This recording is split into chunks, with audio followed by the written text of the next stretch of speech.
9వ అధ్యాయము 7 నుండి 9. అపహాసకులకు బుద్ధి చెప్పువాడు తనకే నింద తెచ్చుకొనును, భక్తిహీనులను గద్దించు వానికి అవమానమే కలుగును. అపహాసకుణ్ణి గద్దింపకము, గద్దించిన ఎడల వాడు నిన్ను ద్వేషించును. జ్ఞానము గలవానిని గద్దింపగా వాడు నిన్ను ప్రేమించును. జ్ఞానము గలవానికి ఉపదేశము చేయగా వాడు మరింత జ్ఞానము నొందును. నీతి గలవానికి బోధ చేయగా వాడు జ్ఞానాభివృద్ధి నొందును. దేవుడు ఈ వాక్యమును దీవించును గాక. అందరూ ముందుకు వచ్చి కూర్చోండి. ఓకే, ప్రార్థన చేసుకుని ప్రభు సహాయాన్ని మనం కోరుకుందాం. ప్రేమగల మా తండ్రి, కృపగల నాయన, ప్రభా, ఈ సాయంకాల సమయంలో జ్ఞానమునకు 4వ స్తంభాన్ని మేము చూస్తూ ఉన్నాం. దేవా, బుద్ధి చెప్పుట, కరెక్షన్ నాయన, ఇది మాకు అస్సలు నచ్చదు. కానీ ప్రభా, దాన్ని కానీ మేము స్వీకరిస్తే, if we accept correction, we live long, మేము ఎక్కువ కాలం బ్రతుకుతాము.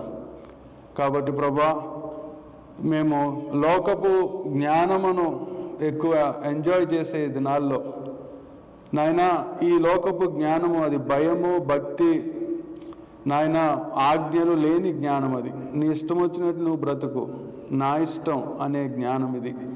ఎవరన్నా పెద్దలు చెప్తే వినని జ్ఞానం ఈ లోక జ్ఞానం. కాబట్టి నాయన, ఈ సాయంకాల సమయంలో పరలోకపు జ్ఞానమైన మీ కుమారుడైన యేసు క్రీస్తు, ఆయన నాయన 7 స్తంభములు, జ్ఞానము 7 స్తంభములు కట్టుకొని ఉన్నది నాయన. అందులో 4వది బుద్ధి చెప్పేది, కరెక్ట్ చేసేది. దేవా, మరి అది దాన్ని మేము మా జీవితంలో దాన్ని కూడా మేము పెట్టుకోవడానికి సహాయం చేయండి. ఆ కరెక్షన్ని యాక్సెప్ట్ చేసే హృదయాలు కలిగిన వారుగా మేము ఉండడానికి సహాయం చేయమని దేవా, మా వాక్యం చెప్తున్న నన్ను వింటున్న నీ బిడ్డల్ని మీ చేతులకు అప్పగించుకుంటూ నాయన, మమ్మల్ని సరిచేయమని, నీ వాక్యానికి లోబడే మనసు మాకు ఇవ్వమని కోరుతూ యేసుక్రీస్తు నామంలో ప్రార్థిస్తున్నాము తండ్రి, ఆమేన్. దేవుని బిడ్డలారా, ఈ 7వ వచనంలో బుద్ధి చెప్పువాడు అని ఉంది. జ్ఞానమునకు నేను అబ్జర్వ్ చేసిన దాంట్లో 4వ స్తంభం, the 4th pillar of wisdom is correction. ఇంగ్లీష్లో కరెక్షన్ అని ఉంది. ఇక్కడ బుద్ధి చెప్పువాడు, ఇది చాలా కష్టం. కొంతమందికి ఇబ్బంది వస్తుంది. మనం సలహాలు ఇవ్వడం చాలా ఈజీ. ఇలా చేస్తే బాగుంటుంది, అలా చేస్తే బాగుంటుంది, ఇక్కడికి ఉంటే బాగుంటుంది, అది బాగుంటుంది, ఇది బాగుంటుంది. Advises are very easy, but taking the correction is very hard. అవునా కాదా? మేనేజర్ అప్రైజ్ చేసినంత వరకు నువ్వు చాలా బాగా చేసావంటే సంతోషం, నువ్వు టార్గెట్ రీచ్ అవుతున్నావంటే వెరీ హ్యాపీ. బట్ మేనేజర్ సరే నువ్వు సరిగ్గా చేయట్లేదు, టార్గెట్ రీచ్ అవ్వట్లేదంటే కోపం వస్తుంది మనకి. నేనే చేయట్లేదా, నా పక్కనోడు చేయట్లేదు కదా అంటాడు. అంటే we don't see us, we see others. మనం పక్కన వాళ్ళు చూస్తూ ఉంటాం.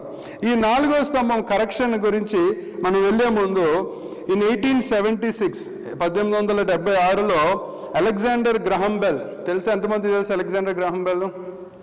ఒకరికి ముగ్గురు, కొంతమందికి. ఏం చేశాడు ఆయన? ఏం కనిపెట్టాడండి? టెలిఫోన్ కనిపెట్టాడు. టెలిఫోన్ కనిపెట్టి ఆ ఊరిలో ఉన్న, లేదంటే ఆ కంట్రీలో ఉన్న రిచెస్ట్ పీపుల్ని తనకు స్పాన్సర్ చేయమని పిలిచాడు. తనకు స్పాన్సర్ చేయమని పిలిస్తే అతను ప్రజెంటేషన్ ఇస్తూ ఉన్నాడు, Alexander Graham Bell. This is telephone, ఇది ఈ విధంగా ఇక్కడ నుంచి మనం ఎన్ని మైల్స్ దూరం అయినా మాట్లాడచ్చు. ఇది తన ప్రజెంటేషన్ ఇస్తున్నాడు, తన ప్రోడక్ట్ లాంచ్ చేసేయడానికి స్పాన్సర్స్ని పిలుచుకున్నప్పుడు.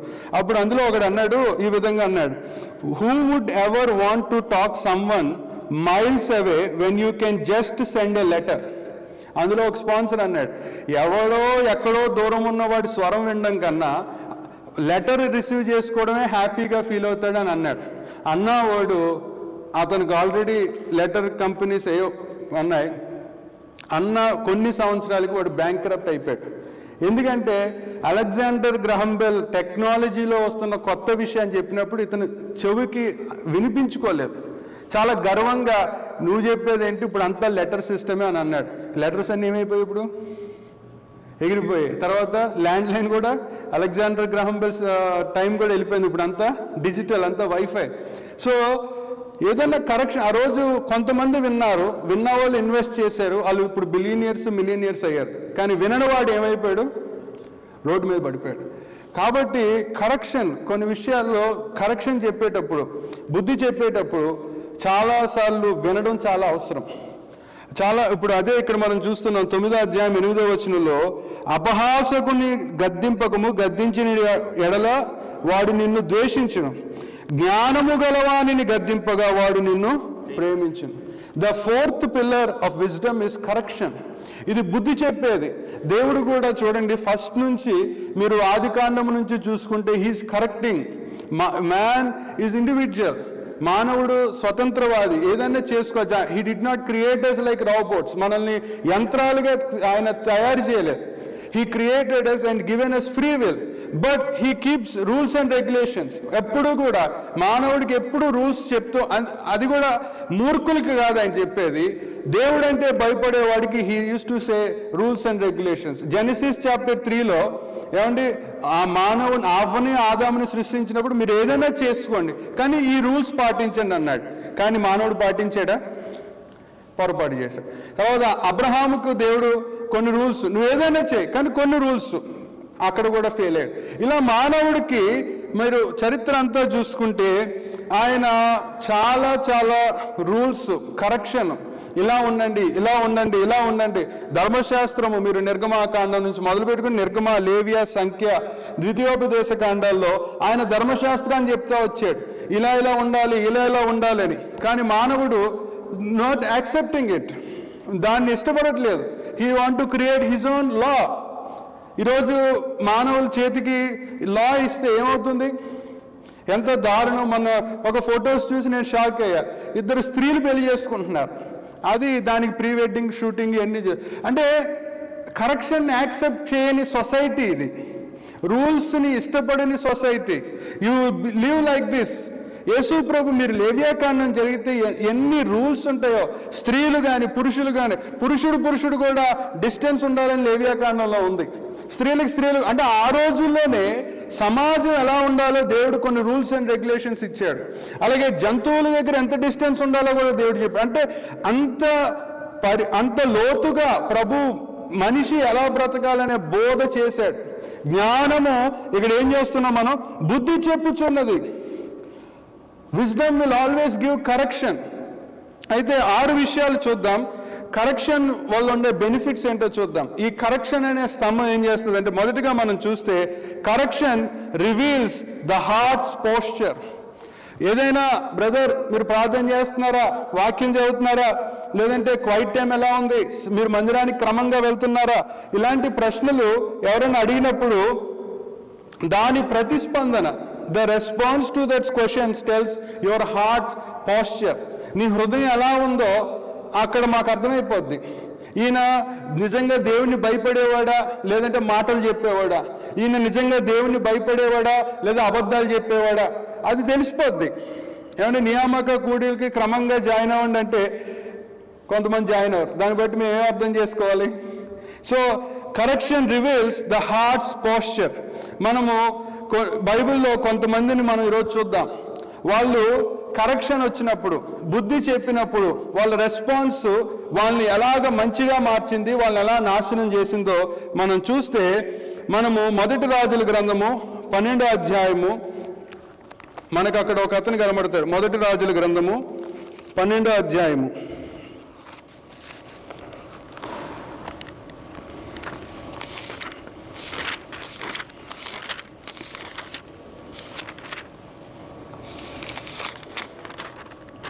1 రాజుల గ్రంథము 12వ అధ్యాయంలో ఏం చూస్తున్నాం మనం? రెహబాము పటాభిషేకము చేయుటకు ఇశ్రాయేలులందరినీ షెకెమునకు రాగా రెహబాము షెకెమునకు పోయెను. ఈ రెహబాబు అనే రాజు ఎవరికైనా తెలుసా? రెహబాము ఎవరి కొడుకో? ఆయన సొలొమోను గారి కొడుకు. హీ సన్ ఆఫ్ సోలమన్, అంటే గ్రాండ్ సన్ ఆఫ్ డేవిడ్. ఆయన రాజు అయినప్పుడు ఆయనకు బుద్ధి చెప్పారు పెద్దలు వచ్చి, నాయనా నువ్వు ట్యాక్స్ సిస్టమ్ తగ్గించాలి, ట్యాక్సెస్ ఏ విధంగా ఉండాలి, ఈ విధంగా ఉండాలి అని రాజుకి సలహా ఇస్తున్నారు. రాజుకి సలహా ఇచ్చినప్పుడు ఇతను పెద్దలు చెప్తున్న బుద్ధిని అర్థం, he did not listen to the wise old people's advice. దేశం ఎకానమీ స్తంభించిపోద్ది, ఎకానమీ కొలాప్స్ అయిపోద్ది, నువ్వు చేసే నిర్ణయాలు జాగ్రత్తగా తీసుకో అని ఇతను యవనస్తుడైన రెహబాముకి ఓల్డ్ పీపుల్ వచ్చి అడ్వైజ్ ఇచ్చారు. ముసలివారు వచ్చి అడ్వైజ్ ఇస్తే అతను వాళ్ళ మాట వినకుండా రాజ్యంలో ఉన్న యంగ్ పీపుల్స్ అడ్వైస్ తీసుకొని, యంగ్ పీపుల్స్ ఏంటి, వీళ్ళది ఉడుకు రక్తం, వెంటనే నిర్ణయాలు, వెంటనే డెసిషన్స్. కాబట్టి ఇతను ఈల్డ్ తీసుకొని చివరికి రాజ్యం ఏమైందంటే, అప్పటి వరకు ఇజ్రాయేల్ అంతా ఒక దేశంగా ఉండేది, కానీ రెహబాము తీసుకున్న నిర్ణయాల వల్ల దేశము రెండుగా విడిపోయింది. The country has divided into 2 parts. ఆ తర్వాత country has been into captivity, బానిసత్వంలోకి. ఇతర రాజ్యాలు ఎప్పుడైతే ఒక రాజ్యము విడిపోతే బలహీనం అయిపోయాక శత్రు రాజ్యాలు దొరికింది అవకాశం అని రాజ్యాలను బానిసలుగా తీసుకుని పోయారు. సో రెహబాము హృదయము మనం చూస్తే correction reveals the hearts posture. అక్కడ దిద్దుబాటు, బుద్ధి చెప్పడం.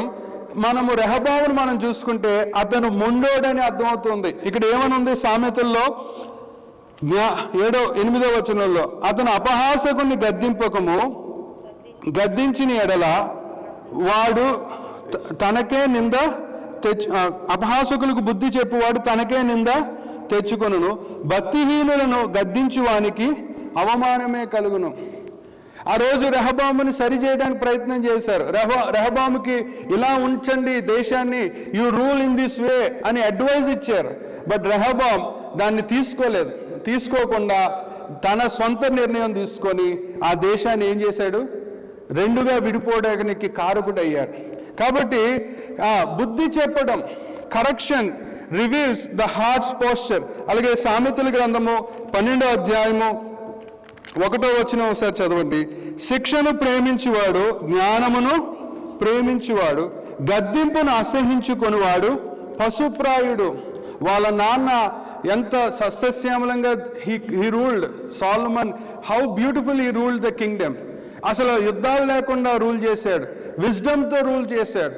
కానీ వాళ్ళ కొడుకు రెహబాము, ఇది అక్షరాల అతని జీవితంలో మనం చూస్తూ ఉన్నాం. 12వ అధ్యాయంలో ఏముంది, గద్దింపును అసహించుకొని వాడు పశుప్రాయుడు. He denied correction. సో బుద్ధి చెప్పేటప్పుడు నీ హార్ట్ పోస్చర్ తెలిసిపోద్ది. సేవకులు కానీ సంఘ పెద్దలు కానీ కొన్ని విషయాలు మీతో చర్చించినప్పుడు, ఆత్మీయమైన విషయాలు మీతో పంచుకున్నప్పుడు, మీ భక్తి విషయాలు మీతో అమ్మా ఇలా ఉండండి అమ్మా అని చెప్తున్నప్పుడు, లేదా ప్రతి ఆదివారం సేవకుడు ఇక్కడ ఎవరైనా సరే ఇక్కడ నుంచొని వాక్యం చెప్తున్నప్పుడు, హౌ ఈజ్ యువర్ పోస్చర్? మనం ఎలా వింటున్నాం? నా కొరకు చెప్తున్నాడా, చెప్పేడులే, ఏం చూసి వచ్చేడులే అని అనుకుంటే you will be like Rehoboam. We should take the correction. జ్ఞానమునకు 4వ స్తంభం బుద్ధి చెప్పడం.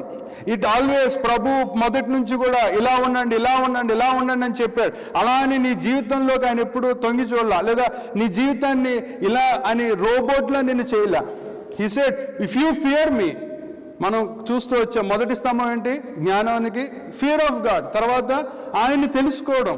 ఆయన తెలుసుకుంటే ఆయన కరెక్షన్ని ఈజీగా యాక్సెప్ట్ చేస్తాం. మన జీవితంలో ఎంతోమంది మనతో పాటు చదువుకున్న వాళ్ళు స్కూల్లో, ఏమండి టీచర్ చెప్పిన మాట విన్నవాడి జీవితం ఎలా ఉంది, వినని వాడి జీవితం ఎలా ఉంది? మీ స్నేహితుల్లో మీకే తెలుసు కదా. హూ ఒబేడ్ దేర్ టీచర్స్, అంటే టీచింగ్ విషయంలో, మిగిలిన వాళ్ళ ఒపీనియన్స్ కాదు నేను అంటుంది. టీచింగ్ విషయంలో టీచర్ అక్షరాలు చెప్పింది చేసిన వాడి జీవితం ఒకలా ఉంటుంది, టీచర్ చెప్పింది చేయని వాడి జీవితం ఇంకోలా ఉంటుంది. సో మొదటిది the correction reveals the hearts posture. రెండవది మనం చూస్తే సామెతల గ్రంథము 9వ అధ్యాయము 7వ వచనంలో మనం చూద్దాం.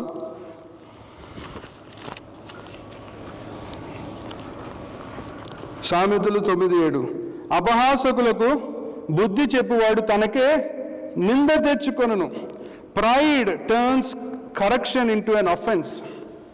గర్వము బుద్ధి చెప్పేదాన్ని ఏం చేస్తుంది, నిందగా మార్చేస్తాడు.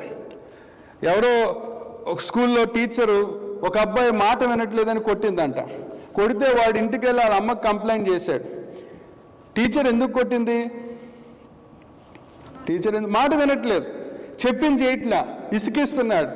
అందుకని ఇప్పుడంటే కొట్టడానికి ఛాన్స్ లేదనుకోండి, మారిపోయింది. మా జనరేషన్ లాస్ట్ అనుకుంటా చిత్త కొట్టేవారు, కానీ ఇప్పుడు అసలు బుద్ధి చెప్పడం చాలా కష్టమైపోతుంది పిల్లలకి. ఆ రోజుల్లో టీచర్లు చిత్త కొట్టేవారు. అప్పుడు అంటే ఎలా కొంతమంది పేరెంట్స్ రియాక్షన్, పిల్లోడిని కొడితే ఎందుకు కొడతారు టీచరు, నీకు బుద్ధి రావాలని నువ్వేదో తప్పు చేసావు అనే పేరెంట్స్ ఉండేవాళ్ళు ఆ రోజుల్లో. కానీ కొంతమంది పేరెంట్స్ వెంటనే వచ్చేసేవాళ్ళు. అప్పుడప్పుడు అలాంటి పేరెంట్స్ ఉంటే బాగుండేదిరా నాకు అనిపించింది. వెంటనే వచ్చేసి మా అబ్బాయిని కొట్టడానికి నువ్వు ఎవరు, నీకు ఎవరు అధికారం ఇచ్చారని టీచర్ మీద పడిపోయారు. కానీ మాకు అలాంటి పేరెంట్స్ లేరు. కొట్టారా, బాగానే కొట్టారు, నువ్వు ఏదో తప్పు చేసావు కాబట్టి కొట్టారని.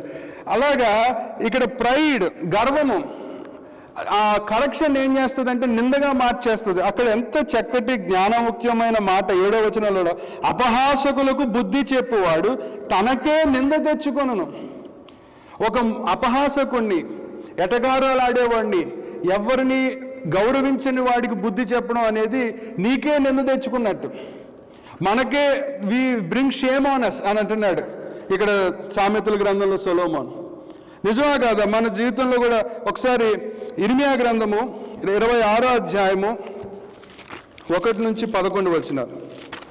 ఇర్మియా గ్రంథము 26వ అధ్యాయము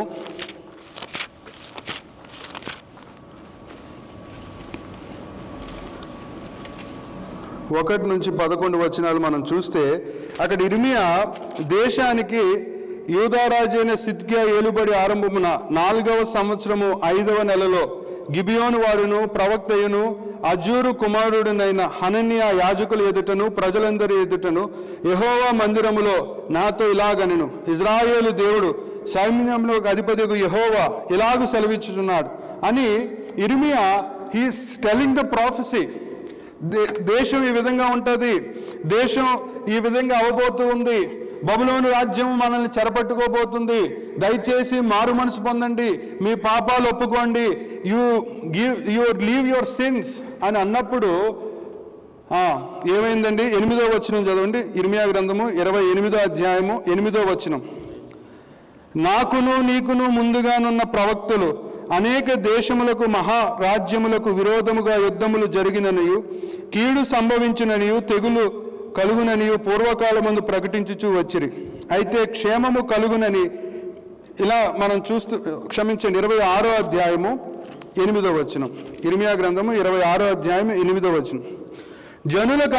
జనులందరికీ ప్రకటింపవలనని యెహోవా ఇర్మియాకు ఆజ్ఞాపించిన మాటలన్నిటినీ అతను పలికి చాలించిన తరువాత యాజకులను ప్రవక్తలను జనులందరూ అతన్ని పట్టుకొని నీవు మరణశిక్ష నొందక తప్పదు అన్నారు.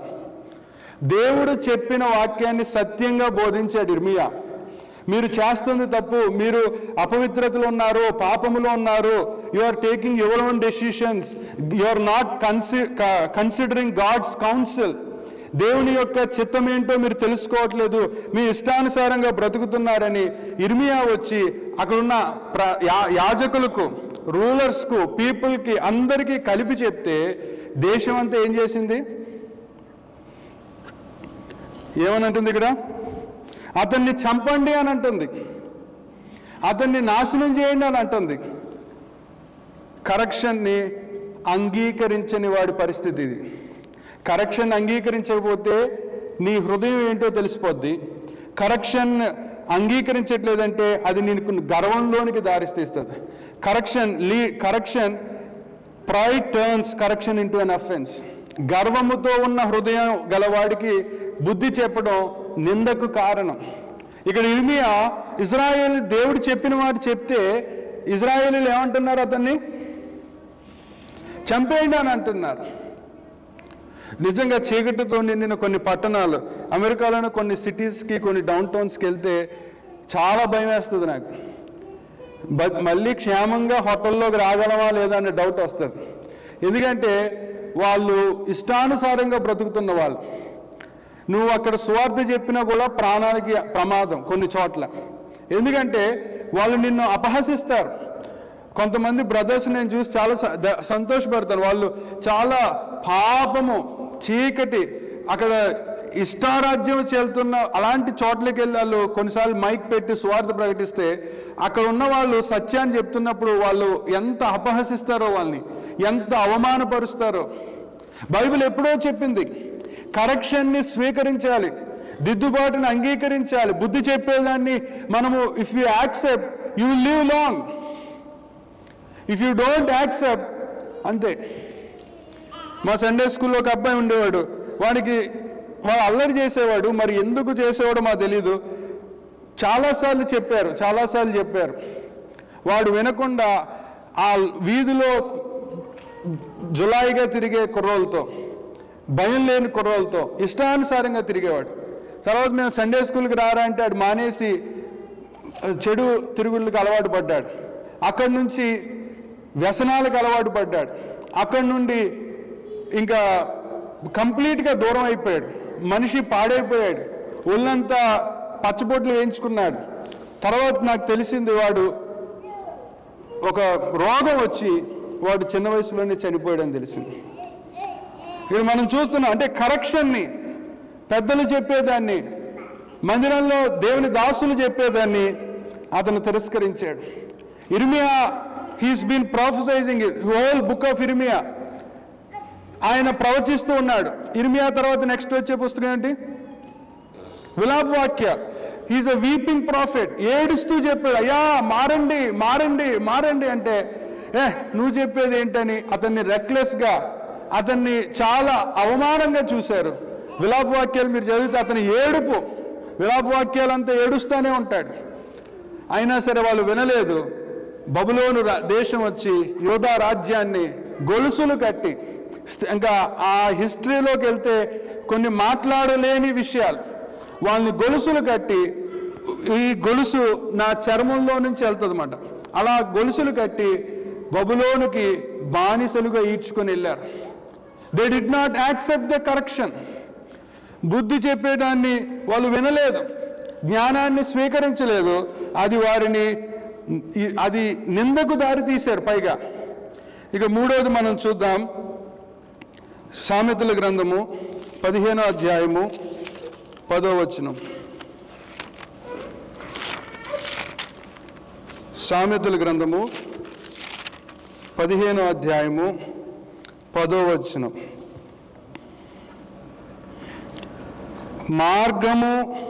క్షమించండి, 15:10. మార్గము విడిచిన వానికి కఠిన శిక్ష కలుగును, గద్దింపును ద్వేషించువారు మరణము నొందుదురు. Humility turns correction into growth. మనము ఇక్కడ ఏం చూసాం? 15:10లో మార్గము విడిచిన వానికి కఠిన శిక్ష కలుగును, గద్దింపును ద్వేషించువారు మరణము నొందుదురు. కొన్నిసార్లు కరెక్షన్ని యాక్సెప్ట్ చేయాలంటే మనలో తగ్గింపు ఉండాలి. రెండో పాయింట్ ఏం చూసాం? కరెక్షన్ ఎందుకు యాక్సెప్ట్ చేయరంటే దే ఆర్ ప్రైడ్. గర్వంతో ఉన్నందువలన కరెక్షన్ యాక్సెప్ట్ చేయరు. మూడోది, కరెక్షన్ ఎవరు యాక్సెప్ట్ చేస్తారంటే హ్యూమిలిటీతో ఉండేవాళ్ళు, హంబుల్గా ఉండేవాళ్ళు కరెక్షన్ని యాక్సెప్ట్ చేస్తారు. ఒకసారి 2వ దినవృత్తాంతాలు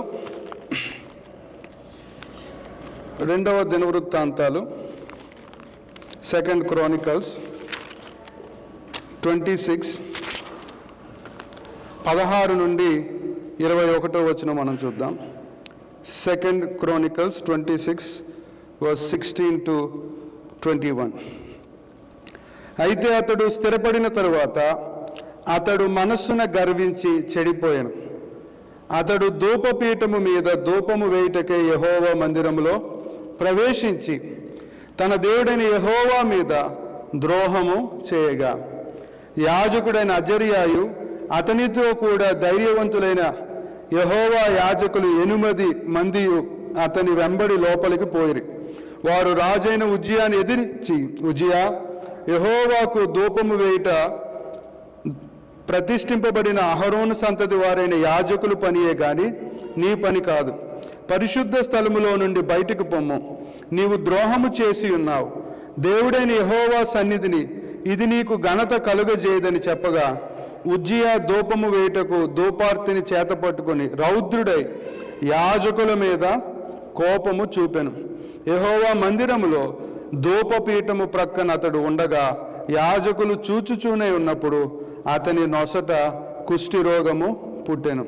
ప్రధాన యాజకుడైన అజర్యాను యాజకులందరూ అతని వైపు చూడగా అతడు నొసట కుష్టు కలవాడై ఉండెను కనుక వారు తడువు చేయక అక్కడ నుండి అతన్ని బయటకు వెళ్ళగొట్టిరి.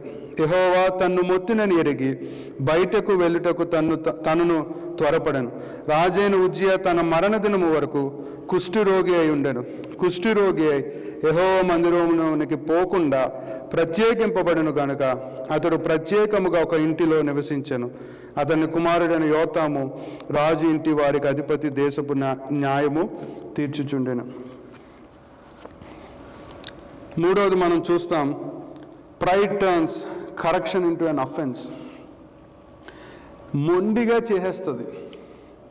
ఇక్కడైతే ఇంగ్లీష్లో నేను రాసుకున్నప్పుడు స్టిఫ్ నెక్డ్ స్పిరిట్, మెడ వంచని ఆత్మ కఠినత్వంలోకి వెళ్ళిపోద్ది. బుద్ధి చెప్పారు. ఉజ్జియా రాజు మనసులో గర్వించాడు. చాలా ప్రమాదం అండి కరెక్షన్ చెప్పేటప్పుడు, బుద్ధి చెప్పేటప్పుడు, దిద్దుబాటు చెప్పేటప్పుడు మీరు మనసులో ప్రార్థన చేసుకుంటూ ఉన్నాడు, ప్రభువా నేను ఎక్కడన్నా గర్విస్తున్నానా, ఎక్కడన్నా దైవజనుని మాట కానీ, సేవకుల మాట కానీ, సంఘ పెద్దల మాట కానీ, అంటే స్పిరిచువల్ మెంటర్స్ మన జీవితంలో ఉండాలి. అందుకే డిసైపుల్షిప్ చాలా అవసరం. మనం అంటూ ఒకరితో అకౌంటబిలిటీ అనేది ఉండాలి. అన్నీ మనం చేసామనుకోండి గర్వం వస్తుంది. గర్వం చూసారు ఎలా దారితీస్తుందో ఉజ్జియా జీవితంలో. అతన్ని దేవుడు ఒక పని కోసం పెట్టాడు, కానీ అన్నిటిలోనూ వేలు పెట్టాడు.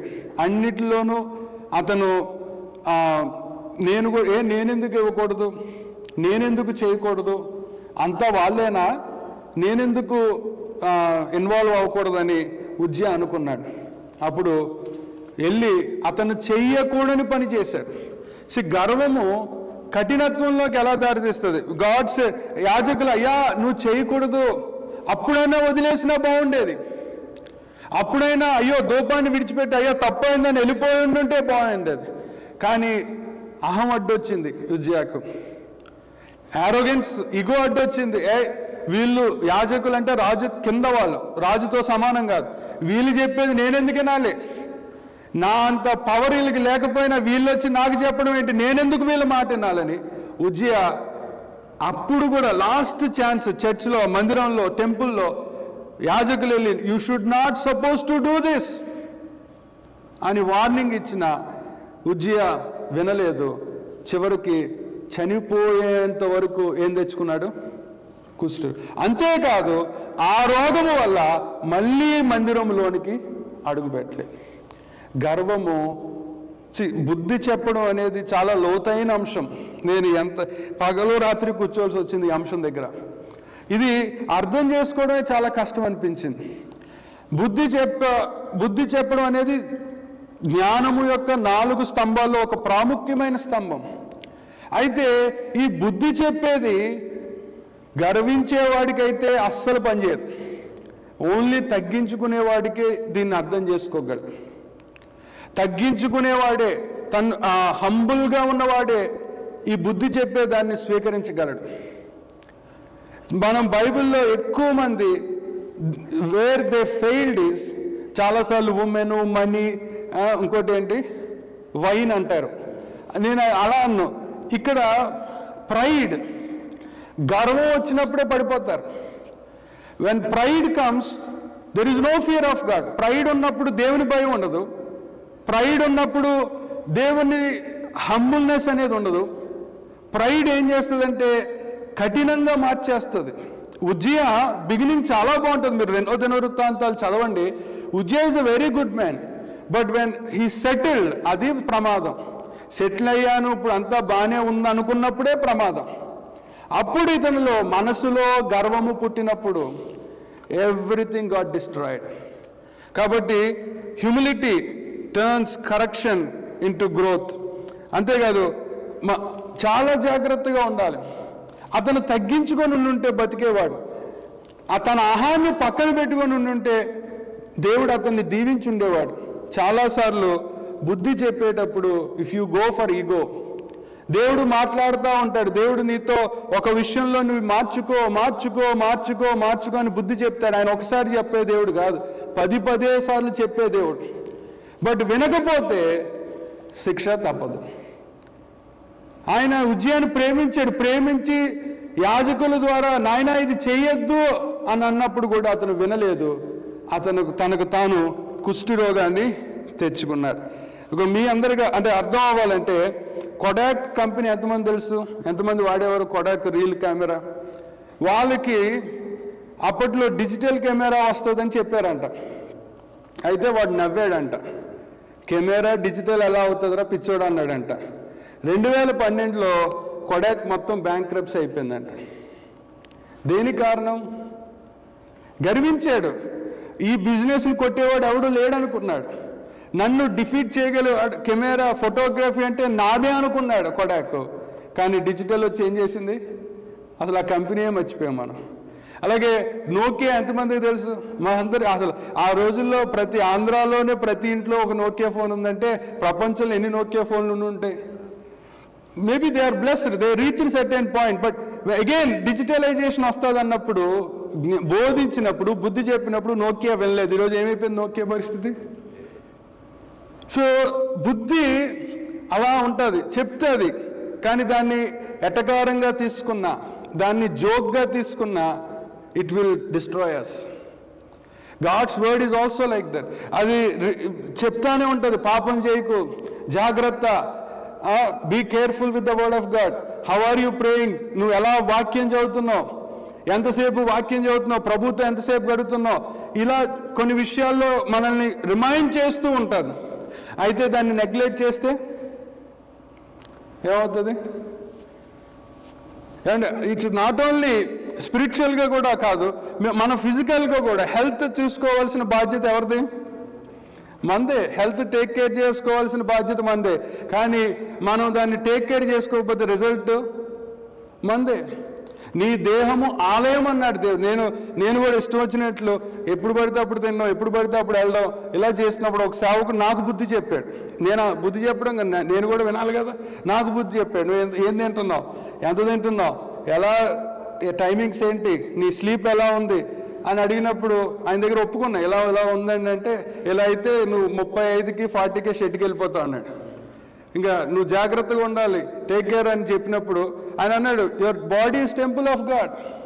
దాన్ని కూడా మీరు జాగ్రత్తగా చూసుకోవాలి. ఇష్టానుసారంగా చూసుకుంటే you are destroying the temple of God అని చెప్తున్నాడు. కాబట్టి బుద్ధి నిందను తీసుకురాకుండా చూడండి. బుద్ధి చెప్పేటప్పుడు హంబుల్గా స్వీకరించడానికి మనం ప్రయత్నం చేయాలి. 4వది, హ్యూమిలిటీ వెల్కమ్స్ కరెక్షన్. తగ్గింపు బుద్ధి చెప్పేదాన్ని ఆహ్వానిస్తుంది. తగ్గించుకునే వారికి చెప్పగలం, కానీ గర్వంగా ఉన్నవాడికి ఏం చెప్పగలం చెప్పండి? దేవుని గురించి కూడా మేము కొన్నిసార్లు కరపత్రికలు, గాస్పల్ ట్రాక్స్ ఇస్తున్నప్పుడు కొంతమందిని చూస్తే ఇవ్వబుద్ధి అవుతుంది, ఇటు ఖచ్చితంగా గొడవ పెట్టుకుంటాడరా అనిపిస్తుంది. ఇప్పుడు మొహాలు చూసి చెప్పేది. So humility welcomes correction and that will protect the community. అది సంఘాన్ని కాపాడుతుంది. సంఘం కూడా కరెక్షన్ని యాక్సెప్ట్ చేసినప్పుడే that will be a true church. అవి నిలబడే సంఘాలు. ఈ రోజుల్లో స్పిరిచువల్ ప్రైడ్ కూడా ఎక్కువైపోతుంది. స్పిరిచువల్ ప్రైడ్ అంటే ఆత్మీయ గర్వం. The biggest church, the biggest numbered church, అవి ఎక్కువ కాలం ఉండవు. ఫస్ట్ కొరియాలో మొదలైంది, ఈరోజు అది డిస్ట్రాయ్ అయిపోయింది. ఆ తర్వాత ఇప్పుడు హైదరాబాద్లో ఒకటి ఉంది. ఇలా ఈ ఎంత పెద్ద సంఘాలు, ఎంత పెద్ద మంది వస్తారు, ఇవి ఎక్కువ కాలం ఉండవు. ఏ చర్చ్ షుడ్ యాక్సెప్ట్ కరెక్షన్. నేను చరిత్ర చూస్తే గొప్ప గొప్ప సేవకుల సంఘాలన్నీ చిన్న సంఘాలే, పెద్ద ఏం కావు. ఆ సంఘాలు ఎక్కువ కాలం సస్టైన్ అయ్యాయి, ఎక్కువ కాలం నిలవబడ్డాయి. ఎక్కడైతే ఆడంబరాలు, ఎక్కడైతే అట్రాక్షన్స్ ఉంటాయని వెళ్ళారో అక్కడ స్పిరిచువల్ డ్యామేజ్ అనేది ఉంటుంది.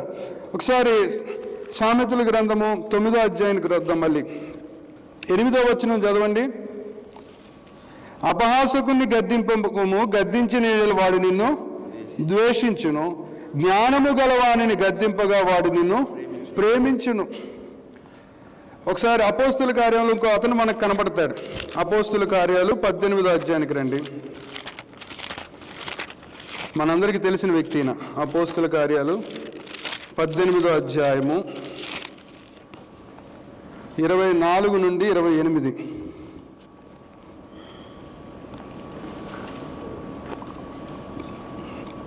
అలెగ్జాంద్రియా వాడైన అపోల్లో అను ఒక యూదుడు ఎఫెసునకు వచ్చెను. అతడు విద్వాంసుడును లేఖనముల యందు ప్రావీణుడై ఉన్నాడు. అతడు ప్రభు మార్గము విషయమై ఉపదేశము పొంది తన ఆత్మయందు తీవ్రపడి యోహాను బాప్తీసు మాత్రమే తెలుసుకొనిన వాడైనాను యేసును గూర్చిన సంగతులు వివరముగా చెప్పి బోధించుచు సమాజ మందిరంలో ధైర్యముగా మాటలాడనారంభించెను.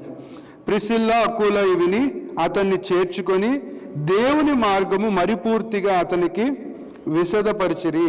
తరువాత అతడు అకయాకును పోదలిచినప్పుడు అతన్ని చేర్చుకొనవలనని సహోదరులు ప్రోత్సాహపరచుచు అక్కడికి శిష్యులను వ్రాసిరి. ఇక్కడ అపోలో అనే ఒక విద్వాంసుడు ఉన్నాడు. Is a great preacher, but is not well known with the scriptures. He no only few parts of the scriptures. అప్పటికి బైబిల్ వ్రాయబడలేదు. అతను బోధలో ఇంకా బాప్తీసం ఇచ్చు యోహాను బాప్తీసాన్ని చెప్తున్నాడు, కానీ యేసు క్రీస్తు నామములో బాప్తీసం ఇవ్వాలనే బోధ అతనికి తెలియదు. అప్పుడు అకుల్లా ప్రిసిల్లా అనేవారు అతన్ని ఇంటికి పిలిచి they invited him and they taught him. బుద్ధి చెప్పారు, కరెక్ట్ చేశారు. He accepted it. అతను ఆ కరెక్షన్ని తీసుకున్నాడు. తీసుకున్నప్పుడు దేవుడు మళ్ళీ అతన్ని బహుగా వాడుకోవడం మొదలుపెట్టాడు. Even it could be preachers, it could be pastors. We should also take the correction. మేము కూడా దేవుడు చెప్పే కరెక్షన్ తీసుకోవాలి. మేమని కాదు, అందరం కూడా ప్రభు కరెక్షన్ని మనం తీసుకుంటే that protects the church. Correction చూడండి, దిద్దుబాటు, బుద్ధి చెప్పడం అనేది ఎన్ని విధాలుగా, ఎంతమంది దాన్ని వినకపోతే నాశనం అయిపోయారు, దాన్ని విన్నవారు ఎలా బాగుపడ్డారు. జ్ఞానము యొక్క 4వ పిల్లరు ఈ కరెక్షన్. ఇక్కడ Apollo he accepted that correction. యెరోబాము ఆ కరెక్షన్ ఒప్పుకోలేదు, అలాగే ఉజ్జియా ఆ కరెక్షన్ ఒప్పుకోలేదు. వాళ్ళు ఎలా నాశనం అయ్యారో మనం చూస్తాం. ఒక అతను చేసిన కరెక్షన్ని తీసుకోకపోవడం వల్ల దేశం నాశనం అయిపోయింది. ఒక అతను కరెక్షన్ని తీసుకోకపోవడం వల్ల తనను తాను నాశనం అయిపోయాడు. ఇక్కడ మనం అపోలో విషయానికి వస్తే he took the correction and he protected the church. సంఘాన్ని కాపాడాడు. తప్పుడు బోధలు ఈ రోజుల్లో ఎక్కువైపోతూ ఉన్నాయి, అబద్ధ బోధలు ఎక్కువైపోతూ ఉన్నాయి. సంఘముగా మీరు వాటిని బెరైన్లుగా అది కరెక్టా కాదని పరిశీలించాలి. అంతేగాని అక్కడ మా ఫ్రెండ్ వెళ్ళాడంట, ఇక్కడ మా సిస్టర్ వెళ్ళాడంట అని అలా వాళ్ళు వెళ్ళారు వీరు వెళ్ళారు కాదు. అక్కడ బోధ కరెక్ట్గా ఉందా లేదా, వాళ్ళు సత్యాన్ని చెప్తున్నారా లేదా. ఈ రోజుల్లో కొంతమంది పరలోకం లేదు నరకం లేదని బోధ నమ్ముతూ వాళ్ళు ఉన్నారు. దాన్ని యూనివర్సలిజం అంటారు. కొంతమంది ఇంకా రకరకాల బోధలు. నాకు తెలీదు, ఒక అమెరికన్ ఇండియా వెళ్ళాడంట. ఆయన అన్నాడు, గాడ్ అండ్ ఐ డిడ్ దీపారాధన. దీపారాధన ఏంటి చర్చిలో అన్నా అంటే క్యాథలిక్ చర్చ్కి వెళ్ళాను, అక్కడ వాళ్ళు ఇవన్నీ చేశారు అన్నాడు. నేను అన్నా, brother how can you do that. అతను కరెక్ట్ చేస్తే అయ్యో ఎంత తప్పు చేశాను. I unknowingly I worshipped idols. ఆయన ప్రభు దగ్గర పశ్చాత్తాపడ్డాడు. జాగ్రత్తగా ఉండాలి. మనం ఏ మందిరానికి పడితే ఏ బోధ పడితే అది మనం వింటే that will lead us from take us away from the correction. అవి నీకు మనసుకు ఉల్లాసంగా ఉంటాయి. కరెక్షన్ లేని బోధలు, బుద్ధి చెప్పని బోధలు, అది నీకు చాలా తృప్తిగా ఉంటుంది. God bless you, God bless your kids, God bless your generations అంటారు అంతే వాళ్ళు. But correction is very much important. ఇక్కడ అపోలోని కరెక్ట్ చేసినప్పుడు వాళ్ళు అర్థం చేసుకున్నారు. అలాగే ఒకసారి 2వ రాజుల గ్రంథము 22వ అధ్యాయము, 2వ రాజులు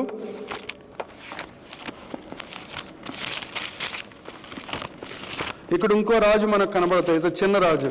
2వ రాజులు 22వ అధ్యాయము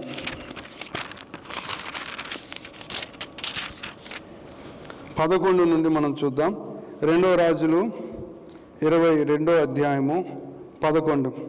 రాజు ధర్మశాస్త్రము గల ఆ గ్రంథపు మాటలు వినినప్పుడు తన బట్టలు చింపుకొనెను.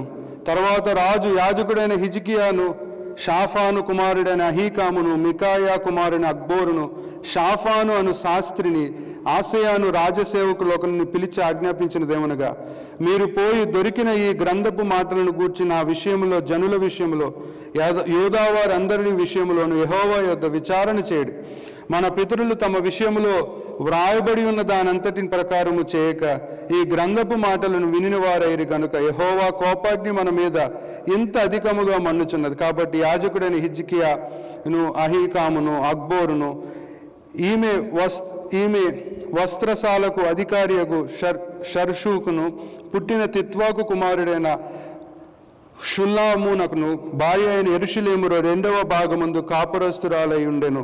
ఈమె యొద్దకు వారు వచ్చి మాట్లాడగా, ఇక్కడ మనం చూస్తే రాజైన యోషయా చిన్న వయసులోనే అతను రాజు అయ్యాడు.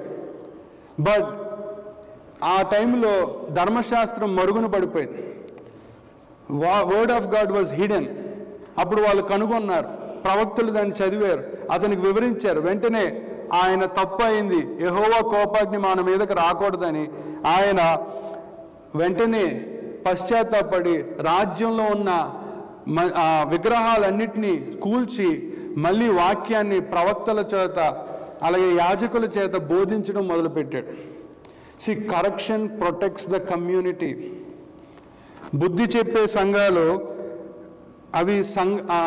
అవి సంఘాలను కాపాడుతాయి. బుద్ధి చెప్పని సంఘాలు, when there is no correction in the churches, then it leads to destruction. It will destroy the nation, it will destroy yourself, it will destroy the church. Warren Buffett ఒక చక్కటి మాట, credits constructive feedback for sharpening his investment judgment. Teachability is not a weakness but strength. బుద్ధి చెప్పడం అనే దాన్ని బలహీనతగా తీసుకోకండి. వీళ్ళ అత్తమాట ఇదే చెప్తాడు, వాక్యం ఇదే చెప్తాడు, ఇదే ఉంది కదా, ఏం చెప్తాడులే, అస్మాటు కరెక్ట్ చేస్తాడు అనుకోకండి. That is actually not weakness but that is a strength. 5వది మనం చూద్దాం. Rejection of correction leads to hardening. Correction builds and protects the body of Christ అని మనం చూసాం. ఇప్పుడు సామెతల గ్రంథము 27వ అధ్యాయము 5-6 వచనాలు చూద్దాం. సామెతల గ్రంథము 27వ అధ్యాయము 5-6 వచనాలు. లోపల ప్రేమించుట కంటే బహిరంగముగా గద్దించుట మేలు. మేలును కోరి స్నేహితుడు గాయములు చేయును, పగవాడు లెక్కలేని ముద్దులు పెట్టును. లోపల ప్రేమించుట కంటే బహిరంగముగా గద్దించుట మేలు.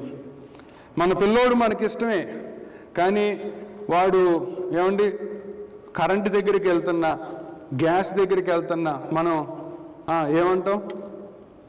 దూరంగా కూర్చొని వెళ్ళకరా అంటామా? ప్రేమ ఉన్నవాడైతే ఏం చేస్తాడు? పరిగెట్టుకుంటూ వెళ్ళి అక్కడి నుంచి బిడ్డను తీస్తాం.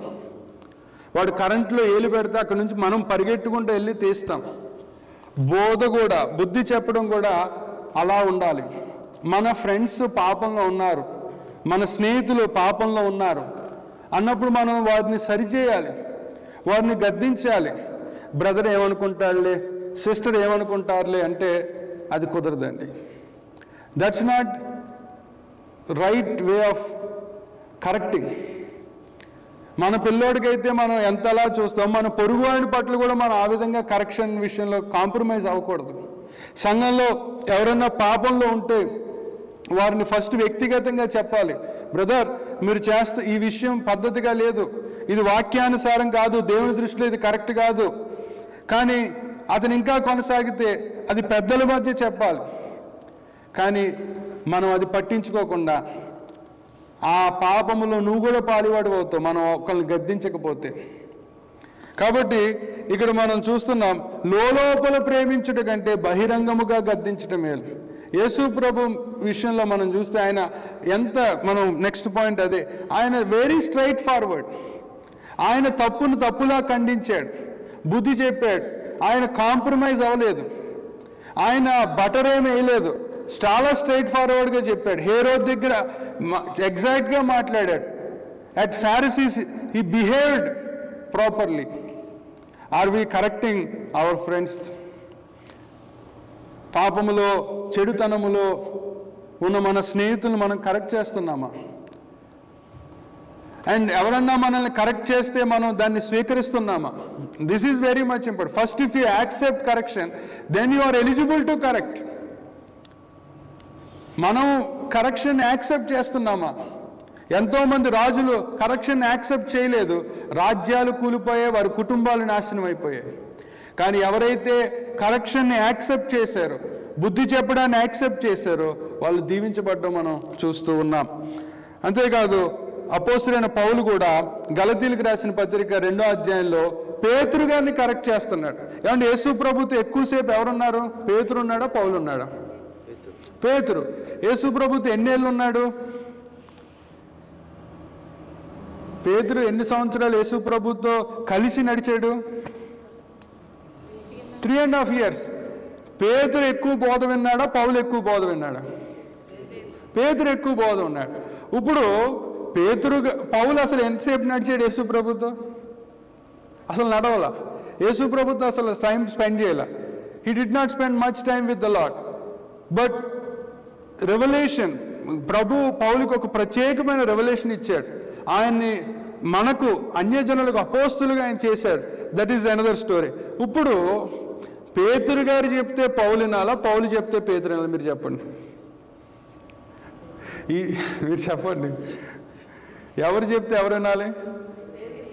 పేతురు చెప్తే పౌలు వినాలి. ఎందుకంటే సీనియారిటీ ప్రకారం, ఎక్స్పీరియన్స్ ప్రకారం he is with the lord. పేతురు యేసుతో ఉన్నాడు. కానీ పేతురు గారు తప్పు చేశాడు. పేతురు గారు అన్యజనుల విషయంలో వ్యత్యాసం చూపించాడు, డిస్క్రిమినేషన్ చూపించాడు. వెంటనే పౌలు గారు, అమ్మో పెద్ద ఆయన్ని బిషప్ గారిని మనం ఎందుకు తిట్టడం, బిషప్ గారిని మనం ఎందుకు కరెక్ట్ చేయడం అని నోరు మూసుకోలేదు. That is the character of correction. గలతీయులకు రాసిన పత్రిక 2వ అధ్యాయము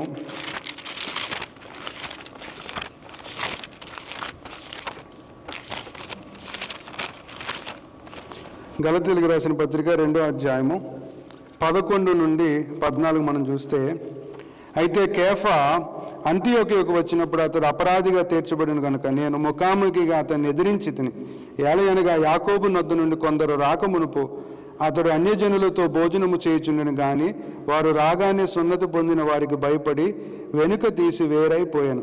తక్కిన యూదులు అతనితో కలిసి మాయవేషము వేసుకునేది కనుక బర్నబా కూడా వారి వేషధారణము చేత మోసపోయాను. వారు సువార్త సత్యము చొప్పున క్రమముగా నడుచుకున్నప్పుడు నేను చూచినప్పుడు అందరి ఎదుట కేఫాతో నేను చెప్పింది ఏమనగా, నీవు యూదుడవై ఉండి యూదుల వలె కాక అన్యజనుల వలె ప్రవర్తించుచుండగా అన్యజనులు యూదుల వలె ప్రవర్తింపవలని ఎందుకు బలవంతము చేయుచున్నావు? మనము జన్మము వలన యూదులమే గాని అన్యజనుల్లో చేరిన పాపులము కాము. మనుష్యుడు ఇక్కడ డాక్టర్ని ఎక్స్ప్లెయిన్ చేస్తున్నాడు. అసలు మనం ఊరుకుంటామండి?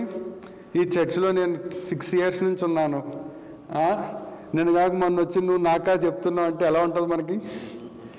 Will we take that correction? కానీ పౌలు పేతురుని సరి చేసినప్పుడు, మీరు పేతురు పత్రికలో రాస్తాడు, పౌలు చెప్పేది మీరు వినండి, అతనికి లోబడండి అని అంటూ ఉంటాడు. Correction is very much needed and we should correct. Rejection of correction leads to hardening. మనము దిద్దుబాటుని, బుద్ధి చెప్పేదాన్ని నువ్వు తిరస్కరిస్తే అది కఠినత్వంలోకి తీసుకెళ్ళిపోద్ది. కాబట్టి ఈరోజు పౌలు పేతురుని కరెక్ట్ చేసినప్పుడు పేతురు దాన్ని తీసుకున్నాడు. యేసు ప్రభు నికోదేముతో మాట్లాడతాడు. అప్పుడు అతను ఆ కరెక్షన్ని స్వీకరిస్తాడు. తిరిగి జన్మించడం అంటే ఏంటన్నప్పుడు he will explain, he will take that. Yesu ప్రభు వయసులో చిన్నాడు, నికోదేము ఆయన అప్పటికే he knows all the scriptures, well versed, but when God corrected him he takes that. కానీ కొంతమంది పరిచయాలు దాన్ని తీసుకోలేకపోయారు. కాబట్టి కరెక్షన్, దేవుడు బుద్ధి చెప్తున్నప్పుడు, జ్ఞానము యొక్క హ్యాబిట్ ఏంటంటే బుద్ధి చెప్పే హ్యాబిట్. అవ్వ ఆదాముకి చెప్పారు, అయ్యా మీరు ఈ చెట్టు ఫలాలు తినద్దు, మీరు అన్నీ తినండి అంటే వీళ్ళు కరెక్షన్ని తీసుకోలే, బుద్ధిని తీసుకోలే, వాళ్ళ ఇష్టానుసారంగా చేసి ఈరోజు పాపానికి దారి తీశారు. అయినా ప్రేమించే ప్రభు మళ్ళీ అబ్రహాము ద్వారా, నోవా ద్వారా, మోషే ద్వారా ఆయన తనకంటూ ఒక ప్రత్యేక దేశాన్ని ఏర్పాటు చేసి మళ్ళీ వాళ్ళు తప్పు చేసినప్పుడు మళ్ళీ ప్రభు వారికి correction. Prabhu always he likes to correct, and he also ఆ కరెక్షన్ కూడా ఏమండి బెత్తం పట్టుకొని కొట్టే విధంగా కాదు. నిజంగా అలాంటి దేవుడైతే ఏదేని తోటలో ప్రభు బెత్తం పెట్టుకొని కర్ర పెట్టుకొని కూర్చుంటే వాళ్ళు నిజంగా పండు తింటారా? తినడు. ఆయన ఆ టైప్ కరెక్షన్ చేసే దేవుడు కాదు, భయపెట్టి కరెక్ట్ చేసేవాడు కాదు. మనం ఫియర్ ఆఫ్ గాడ్లో చూసాం. It should come with your reverence. అది పూజతో వచ్చినప్పుడు అయితే కరెక్షన్ని స్వీకరిస్తాం. ఒకరి మీద అభిమానం ఉంటే అది చాలా పద్ధతిగా వెళ్తుంది. కానీ అభిమానం లేకపోతే వాళ్ళు చెప్పేది ఏది మనం వినం. If you respect God, if you fear God, that is the real fear of God, and you will take the correction. ఇక చివరిగా మనం చూద్దాం యోహాను సువార్త 13వ అధ్యాయం.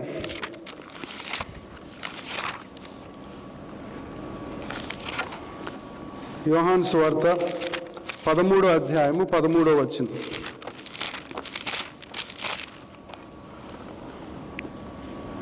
బోధకుడనియు ప్రభు అనియు మీరు నన్ను పిలుచుచున్నారు. నేను బోధకుడును ప్రభువును గనుక మీరిట్లు పిలుచుట న్యాయమే. ఎప్పుడైనా సరే ప్రభువుని మళ్ళీ మనం జ్ఞాపకం చేసుకుందాం. He is a wonderful teacher. ఆయన ఏమండి పేతురు తప్పు చేసినప్పుడు నువ్వు తప్పు చేసావు పేతురు అని డైరెక్ట్గా చెప్పాడు. ఫ్యూచర్ చేయబోయే తప్పును కూడా ఆయన చెప్పాడు. అంతేకాదు హెబ్రీలకు రాసిన పత్రిక 5వ అధ్యాయం 8వ వచనం.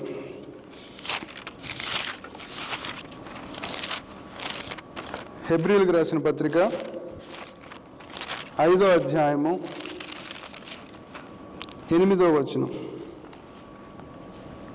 ఆయన కుమారుడై ఉండి తాను పొందిన శ్రమల వలన విధేయతను నేర్చుకొనెను, మరియు ఆయన సంపూర్ణ సిద్ధి పొందినవాడే మిల్కీసెదెకు యొక్క క్రమములో చేరిన ప్రధాన యాజకుడని దేవుని చేత పిలువబడి తనకు విధేయులైన వారందరికీ నిత్య రక్షణకు కారకుడాయను. మన ప్రభు ఎంత గొప్పవాడంటే, మీకు వాక్యం అర్థమైందో లేదో నాకు తెలియదు, కానీ ఆయన మన కరెక్షన్ ఆయన తీసుకున్నాడు. He took our correction. మనం మొండోలము, మాట వినని వారు, దానికి పర్యవసానాలన్నీ కూడా ప్రభు సిలువలో మన కొరకు తీసుకున్నాడు. He took our correction, he took our punishment. ఎంత గొప్ప దేవుడు అండి ఈయన. ఎన్నిసార్లు మనం మాట వినలేదు. ఏమండి బుద్ధి చెప్తే వినే బుద్ధిమంతులు ఎవరైనా ఉన్నారు ఇక్కడ? మీరు అందరూ మంచోళ్ళే, మీరు కాదని నేను అందుకని. బుద్ధి చెప్పినప్పుడు వినేవాళ్ళమా మనం? ఏమండి ఇది బ్రదర్ ఇది కాదు ఇది అంటే అసలు ఊరుకునే వాళ్ళ? అసలు భర్తలు అయితే అస్సలేనరు. భార్య నువ్వెవరు నాకు చెప్పడానికి, నువ్వు ఆడదాని నువ్వు నాకు చెప్తావేంటి, నోరు మూసుకో అంటారు కొంతమంది. కానీ మన ప్రభు ఇక్కడ హెబ్రీ పత్రిక 5వ అధ్యాయం అదే, హీ టుక్ అవర్ కరెక్షన్. మన చేసిన తప్పులన్నీ ఆయన తన మీద వేసుకున్నాడు. ఆయన వేసుకొని మనల్ని సరిచేశాడు. ఇలాంటి టీచర్ ఎక్కడన్నా ఉంటాడా? ఇలాంటి బుద్ధి చెప్పేవాడు ఎక్కడన్నా ఉంటాడా? మన టీచర్లు అయితే మనం మార్కులు సరిగ్గా రాకపోతే ఫెయిల్ చేసి పడేస్తారు అంతే. వాళ్ళు ఆ పనిష్మెంట్ తీసుకోరు. ఒరే నేను చదవమన్నాను, నువ్వు చదవలేదు, so I can't pass you, నీ కృప నేను చూపించిన అంటాడు ఏ టీచర్ అయినా సరే. కానీ ఈ జ్ఞానము, this heavenly wisdom, it took our punishment. మన కరెక్షన్ అది తీసుకుంది, మనకు ఫుల్ మార్కులు వేసేసింది. పరలోకానికి వెళ్ళినప్పుడు మనల్ని ఒకరినొకరు చూసుకుంటే నీ మార్కులు ఏంటో నీకు తెలుసు, అవతలోడి మార్కులు ఏంటో అవతలోడికి తెలుసు. అరే మరి ఎలా వచ్చారా నువ్వు పరలోకానికంటే, మన ఫెయిల్ పొజిషన్ ఆయన తీసుకున్నాడు. సిలువలో ప్రభు మనము పొందవలసిన కరెక్షన్, మనము పొందవలసిన శిక్ష ఆయన తీసుకొని కృపతో, కృప ఏం చేసింది? పాస్ చేసేసింది. కానీ ఈ లోకంలో జీవించాలంటే మనకి కరెక్షన్ కూడా చాలా అవసరం. విశ్వాసిగా దేవుడు చెప్తున్న సందేశాన్ని దేవుడు నీతో పదే పదే మాట్లాడుతూ ఉంటాడు, దేవుడు నీతో పదే పదే చెప్తూ ఉంటాడు. Are you taking it? కొన్నిసార్లు ఒక సేవకుడు ఈ మధ్య ఒక చక్కటి విషయం విన్నా. సాతానికి 4 కొడుకులు అంట. ఎంతమంది కొడుకులు తెలుసా మీకు కదా? ఆయన చెప్తానులే. మొదటి కొడుకు పేరు రానివుడు అంట. ఏం పేరు? రానివుడు. రెండో కొడుకు పేరు ఉండనివ్వడు. మూడో కొడుకు పేరు విననివ్వడు. 4గో కొడుకు పేరు చేయనివ్వడు. మళ్ళీ చెప్పండి, గుర్తుందా? రానివ్వడు, ఉండనివ్వడు, విననివ్వడు, చేయనివ్వడు. రానివ్వడు అంటే అసలు మందిరానికే రానివ్వడాడు. సో నువ్వు మందిరానికి రావట్లేదంటే మొదటి కొడుకు అటాక్లో పడిపోయావు. మొదటి కొడుకు నిన్ను అటాక్ చేసాడని అర్థం. మా అమ్మగారికి బాగాలేదండి, మా నాన్నగారికి బాగాలేదండి, మా పిల్లకి బాగాలేదన్నా అన్ని అబద్ధాలు. రావాలనుకుంటే వస్తారు అంతే. కానీ పెద్ద కొడుకు వచ్చాడు నీ దగ్గరికి ఆ రోజు, అందుకే చర్చికి రాలేదు. వాడు వస్తే ఇంక రారంతే. కానీ సాకులు చెప్తారు. అండ్ ఒంట్లో బాగాలేదండి, అది లేదండి, ఇది డాక్టర్ అపాయింట్మెంట్ ఉంటే ఒంట్లో బాగోకపోతే వెళ్ళకుండా ఉంటారా? అన్ని అబద్ధాలే. దేవుని దగ్గరికి రావాలనుకుంటే వస్తారు. కానీ పెద్ద కొడుకు వచ్చాడు, నేను మనసులో అనుకుంటా పెద్ద కొడుకు వెళ్ళాడు, సాతాను పెద్ద కొడుకు, అందుకే మందిరానికి రాలి. రెండో కొడుకు ఎవరు? విననివ్వడు. వాళ్ళు వస్తారండి మందిరానికి, వస్తారు కానీ ఉయ్యాల జంపాల. వస్తాడు, కూర్చుంటాడు, వాక్యం ఇక్కడ వెళ్తూ ఉంటుంది, కానీ ఉయ్యాల జంపాల అంటే ఏంటి? ఇక్కడ అరిసి ప్రసంగం చేసినా ఆయన నిద్రపోతాడు. మైండ్ ఇక్కడ ఉండదు, బుర్ర తిరుగుతూ ఉంటుంది.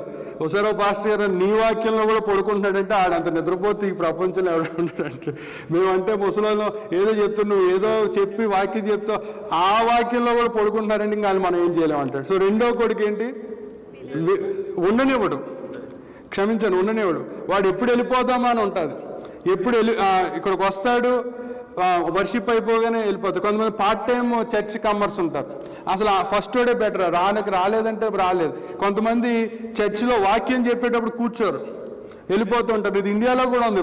పాటలు అయ్యేంత వరకు మ్యూజిషియన్స్ ఉంటారు. పాటలు అయిపోగానే పాస్టర్ గారు వాక్యం చెప్పగానే ప్యాడ్ కొట్టేవాడు, కీబోర్డ్ కొట్టేవాడు అటు వెళ్ళిపోతాడు, సింగర్స్ ఇటు వెళ్ళిపోతారు. ఇక్కడ కూర్చొనేది ఎవరంటే ముసలోళ్ళే. ఉండనివ్వడు రెండో కొడుకాడు. ఈ కొంతమంది పిల్లలు పుట్టినంత వరకు కూర్చుంటారు, పిల్లలు పుట్టాక మందిరంలో కనపడరు మాకు. అదేమంటే పిల్ల ఏడుస్తుందండి, పాప ఏడుస్తుందండి అంటారు. So I don't blame it. ఆలోచించుకోండి. రెండో కొడుకు ఎవరు? ఉండనివ్వడు. మూడో కొడుకు ఎవరు? విననివ్వడు. నువ్వు ఎంత చెప్పు, ఎంత వాక్యం చెప్పు, ఈ చెవు నుంచి వచ్చి ఈ చెవులు వెళ్ళిపోదు. ఇక్కడ కూర్చుంటావు, ఇంట్లో ఏం జరుగుతుందో అని వస్తుంది. ఒకసారి పాస్టర్ గారు చెప్పాడు, ఈయనంటే చిన్నప్పుడు వాళ్ళ అమ్మ పక్కన కూర్చుంటే వాళ్ళ అమ్మ పక్కన ఇంకో ఆంటీ, ఇండియాలో ఆడవాళ్ళు వేరు మగవాళ్ళు వేరు కదా, ఒక ఆంటీ ప్రార్థనలో హే హే అంటుందంట. వెంటనే లెగిసి అమ్మ ఆంటీ ఏంటి అలా అంటున్నారని ఆంటీని అడిగితే, అయ్యో నేను ప్రార్థనలో ఉన్నానండి, నేను కల్లోకి వెళ్ళిపోయి కూర మీద డేక్ష పెట్టలేదు అనుకుంటా, పిల్లి వచ్చినట్టుంది, హే హే అంటున్నానండి అన్నది. అంటే వినరు. ఇక్కడ చక్కటి వాక్యం వెళ్తుంది, వినరు. అలాగే ఒకసారి పాస్టర్ గారు వాక్యం చెప్తుంటే ఒక ఆవిడ ఏడుస్తుందంటే ఈయన ఇంకా ఎక్కి ప్రసంగం చేస్తున్నాడు, ఇంకా రెచ్చిపోతున్నాడు అంట. తర్వాత వాక్యం అయిపోయాక, అమ్మ ఏంటమ్మా ఇంత చక్కగా, ఏంటి నీ ప్రభు నీతో ఏం మాట్లాడంటే, అయ్యగారు మీరు వాక్యం చెప్తే మీరు పిల్లిగడ్డం కదా, నాకు మా మేక గుర్తొచ్చిందండి అని మేకను గుర్తు. అంటే వినరిల్లు. మూడో కొడుకు మాట. ఎన్నో కొడుకు వచ్చాడు వాళ్ళ దగ్గరికి? మూడో కొడుకు. ఏం కొడుకు ఈడు? విననీయుడు. నాలుగో కొడుకు చేయనివ్వడు. వస్తారు, కూర్చుంటారు, వింటారు, కానీ వాక్యం నాకు కాదు, వాక్యం నాకు కాదు. వీళ్ళు నాలుగో బ్యాచ్.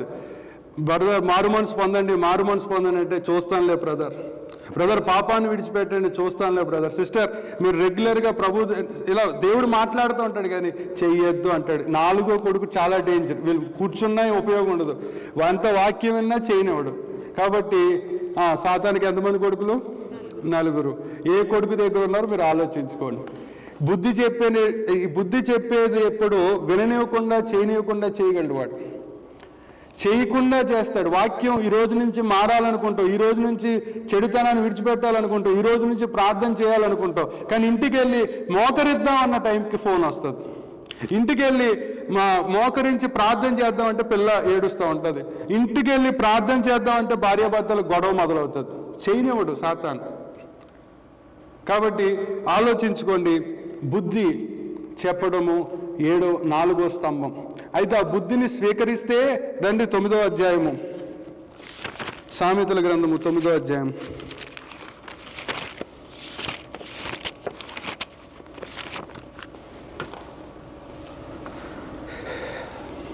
7-9 మళ్ళీ చదువుదాం. అపహాసకులకు బుద్ధి చెప్పువాడు తనకే నింద తెచ్చుకొనును, భక్తిహీనులను గద్దించు వానికి అవమానమే కలుగును. అపహాసకుని గద్దింపకము, గద్దించిన వాడు నిన్ను ద్వేషించును. జ్ఞానము గలవానిని గద్దింపగా వాడు నిన్ను ప్రేమించును. జ్ఞానము గలవానికి ఉపదేశము చేయగా వాడు మరింత జ్ఞానము నొందును. నీతి గలవానికి బోధ చేయగా వాడు జ్ఞానాభివృద్ధి నొందును. When God is correcting you, if you obey that correction, you will have growth, you will have life, you will have peace. If you deny that correction, ఏమని చూస్తున్నావు అంటే you will lead to offence. నింద తెచ్చుకుంటావు, అవమానాన్ని తెచ్చుకుంటావు, ద్వేషించబడతావు. ఒకసారి చెప్తాం, రెండోసారి చెప్తాం, brother మీటింగ్కి రండి, లేదంటే ప్రార్థన చేసుకోండి, బైబిల్ చదువుకోండి అని పదే చెప్తాం. వినప్పుడు మరి వాళ్ళని ఏమనాలి? జ్ఞానం గలవారనాలా, అపహాసకులు అనాలా? ఆలోచించుకోండి. ఒక చిన్న విషయం చెప్పి నేను ముగిస్తాను. ఒక ఆవిడ, ఒక కుమ్మరి కుండ చేస్తున్నాడు, హీస్ మేకింగ్ ఏ పాట్. అయితే ఆ మట్టి మాట వినట్లేదంట. మాట వినకపోతే కుమ్మరి అన్నాడంట, నువ్వు కానీ నా మాట వింటే నిన్ను మంచి పాత్రగా చేస్తానన్నాడండి. నువ్వు ఒకవేళ నా మాట వినకపోతే ముద్ద కట్టి అవతల పడేస్తానన్నాడంట. ఆ మట్టి మనం ఈరోజు ఆయన మనల్ని చక్కటి పాత్రగా చేయాలనుకోండి. He want to shape us into a beautiful vessel. But if you obey that correction, if ఆ పెయిన్ని, ఆ ప్రెషర్ని దేవుడు కొద్దిసేపు పెడతాడు, ఎక్కువసేపు పెట్టడు. అది తర్వాత నువ్వు ఒక వాల్యుబుల్ వెసల్ అవుతావు. ఎంత వాల్యుబుల్ అంటే నీ ఆఫీస్లో నువ్వు చాలా వాల్యూ అవుతావు, నీ ఇంటిలో నువ్వు చాలా వాల్యూ పడతావు, మీ ఫ్రెండ్స్ మధ్య నీకు చాలా వాల్యూ ఉంటుంది if you obey the correction. But if you disobey the correction, నీకు విలువ లేకుండా నిన్ను నువ్వు చేసుకుంటావు. ఎంత గొప్ప బ్రదర్, ఒకసారి ఒక ఆయన అన్నాడు, ఎంత గొప్ప స్థితికి వెళ్ళినా గౌరవం అనేది దేవుడు ఉంటేనే వస్తుంది గార్డెన్ అన్నాడు. భయము అనేది దేవుడు ఉంటేనే వస్తుంది. నేను నా లైఫ్లో చాలా సాధించాను, చాలా అచీవ్కి వెళ్ళాను, కానీ నన్ను చూసి జోకులు వేస్తారు, నన్ను చూసి ఎటకారం ఆడతారు. ఎందుకంటే I don't have fear of God in my life. But నీ జీవితంలో ఫియర్ ఆఫ్ గాడ్ ఉన్నప్పుడు, దేవుణ్ణి నువ్వు తెలుసుకుంటున్నప్పుడు, కృప ఉన్నప్పుడు, కరెక్షన్ని నువ్వు యాక్సెప్ట్ చేసినప్పుడు, you will have respect wherever you are. లేదంటే అపహాసకుడు అయిపోతావు. అదే బైబిల్ చెప్తుంది. కాబట్టి రాత్రికాల సమయంలో ప్రభు చేతిలో నువ్వు ఒక మట్టి పాత్రవు, మట్టివి. ప్రభా, నన్ను నీకు ఇష్టమైన స్వారూప్యంగా మలుచుకో, make me into the vessel you like. అంతేగాని నా ఇష్టం కాదు ప్రభా అని ప్రభువుని కోరుకుందాం. ప్రభు సహాయాన్ని అడుగుదాం, ప్రార్థన చేసుకుందాం. ప్రేమగల మా తండ్రి, కృపగల నాయన, ప్రభు, ఈ రాత్రికాల సమయంలో కుమ్మరి చేతిలో మట్టి పాత్ర లాంటి వారు మేము.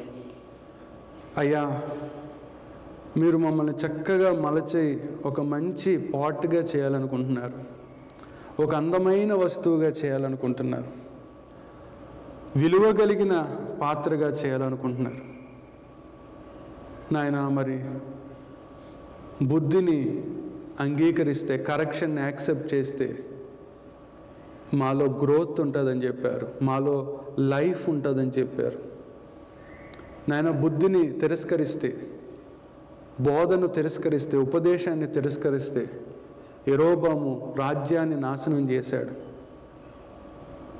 ఉజ్జియా తన శరీరాన్ని నాశనం చేసుకున్నాడు. సౌలు సింహాసనాన్ని పోగొట్టుకున్నాడు. మీరు పదే చెప్పారు, ఇలా చేయొద్దు చేయొద్దు చేయొద్దు చేయొద్దు అని. నాయన, జ్ఞానానికి 4వ స్తంభము బుద్ధి చెప్పుట, కరెక్షన్. నాయన, మీరెంత గొప్ప దేవుడు అంటే, ఈ ప్రపంచంలో ఏ టీచరు మా కరెక్షన్ని, మా ఫెయిల్యూర్ని తీసుకోలేదు. వాళ్ళు కేవలం చెప్పారు, వినకపోతే ఫెయిల్ చేశారు.